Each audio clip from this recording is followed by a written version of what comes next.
Good morning from Germany. I'm here at the Nuremberg train station waiting for my train to come in, and today I'm going to Munich. I'm very excited. I've never been to Munich. This is my fourth visit to Germany, but never made it to Munich. I'm going to be on the ICE train, which is the express train, so it should take me just a little over an hour. I'll meet you there.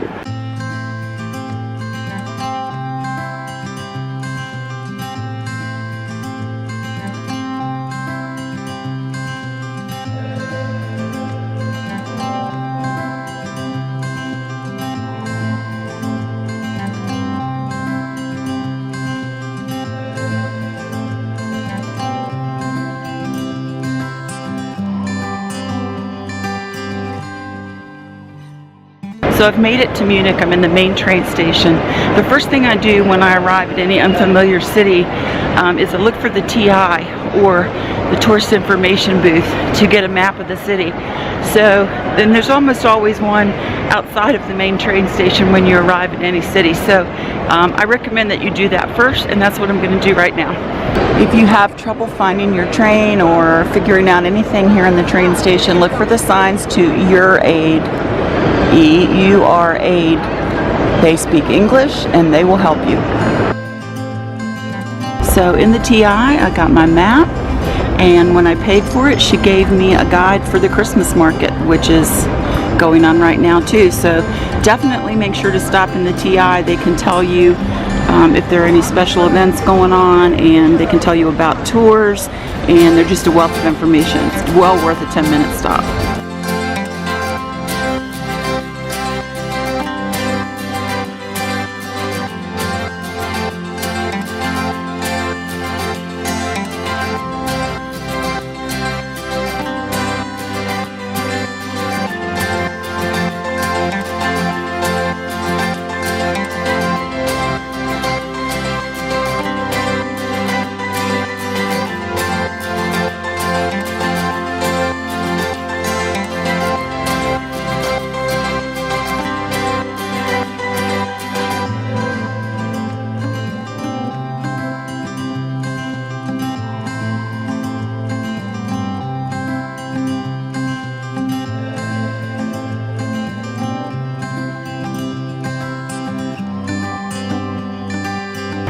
Well, I have another Glühwein mug for the collection. Each town and city has their own, and most of them are dated. We've also found that each town has their own blend or recipe, and even in Nuremberg we found from stand to stand that while they all had the official Glühwein mug, that they did have different, it seems like they had different recipes. They all tasted just slightly different, and this one is even a little bit different still. So what better thing to do than go from town to town in the winter and drink hot Glühwein. Prost. Well, I think I have found Marienplatz. Look at this. Wow.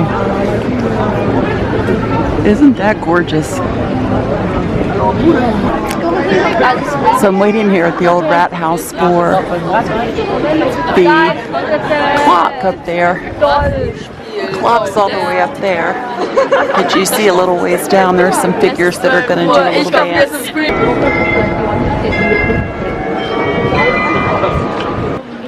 Because the new town hall survived the bombings, it was used as United States military quarters after the U.S. after Munich was liberated. The statue here at the center of Marienplatz is of the Virgin Mary, for whom the plaza is named. This is the Altes Rathaus, or the old town hall. It looks pretty new because it was completely destroyed during World War II by the bombs and had to be rebuilt. So this is St. Peter's Church, and it marks the spot where monks originally settled in the 1100s to create the beginnings of Munich. And München, which means monk, is where the city got its name from.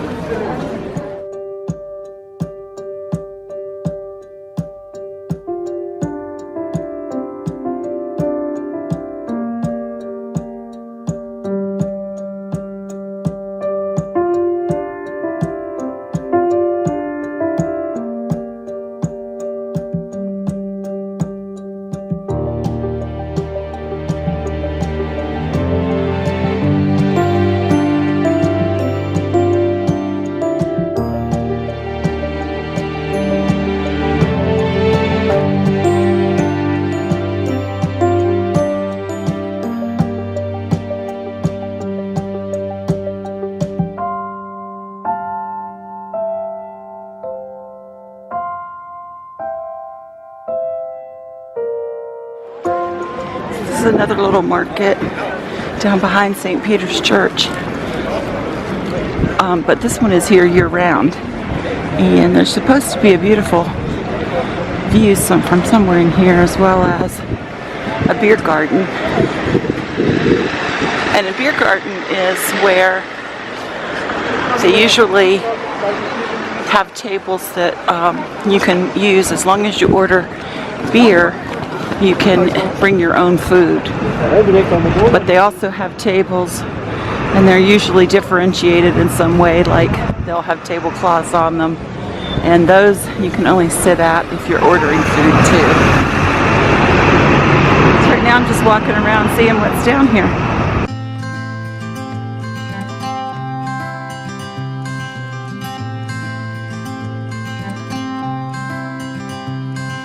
So this is the market's landmark, the Maypole here.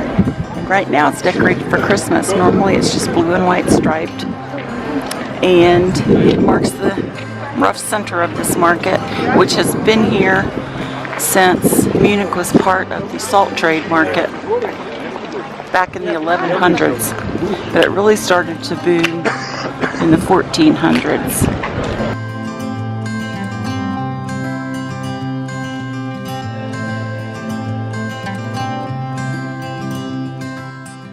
In this hotel, you can see the numbered gifts in each window. There are exactly 24 windows in this hotel on the upper floors, and so they use them to count down to Christmas. And every night they come and people come and line up and watch, and a different maiden comes out of each window until they get to the current day, all the way through December 24th.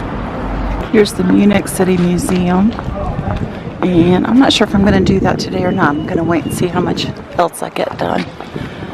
And I'm looking now for the Jewish synagogue. This building sits on the site of the former Jewish synagogue here in Munich. We're now in the Jewish quarter, and at the time of World War II, there were around 10,000 Jews here in the city, but Hitler cleared them out and ordered the synagogue destroyed, and of course we know that most of those people did not survive. The city is now back to just about its former population of Jews at around 10,000.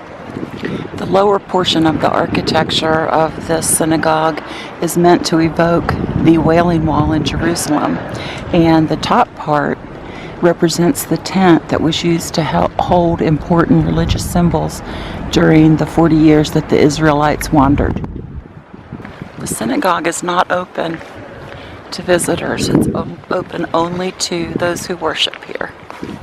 The 10 symbols on the door are the first 10 letters of the Hebrew alphabet, which represents the 10 commandments. This is the Assam Church. It was built in 1740 by the Assam brothers, where it got its name. It's just 30 feet wide, and the brothers lived in the building just there to the left. And they built this to fit within what little space there was between what were, at that time, homes. A whole lane of homes here. And they built this to have their own special place to worship.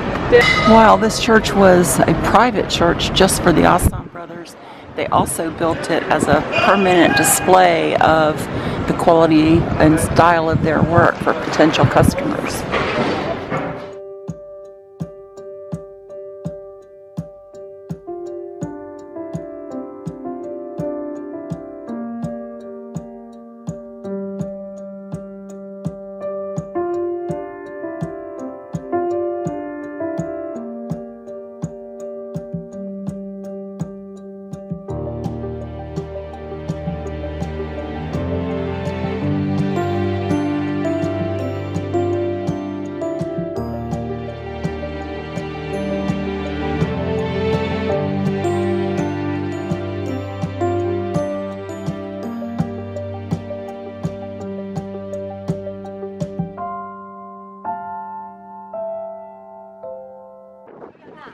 This is St. Michael's Church, and it was built in the 1500s at the height of the Reformation.